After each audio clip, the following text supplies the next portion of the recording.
के वज़ीर दाखिला शेख रशीद का कहना है कि कौमी सलामती के मामले पर सारी अपोजिशन और हुक्मरान जमात एक हैं।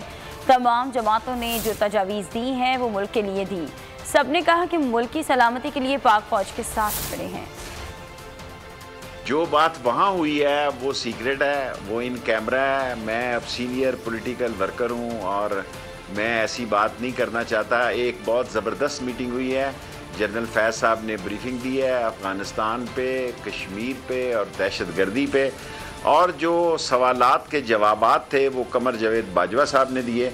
और बहुत अपोजिशन का रवैया भी ज़बरदस्त था और कौमी सलामती के मसले में आज ऐसा दिखाई दे रहा था कि सारा मुल्क एक है, सारा मुल्क पाक फ़ौज के पीछे खड़ा है और सारा मुल्क जो है चाहता है कि अमन के लिए हम पूरी कोशिश जारी करें, लेकिन जंग के लिए हमारी सरजमीन इस्तेमाल ना हो।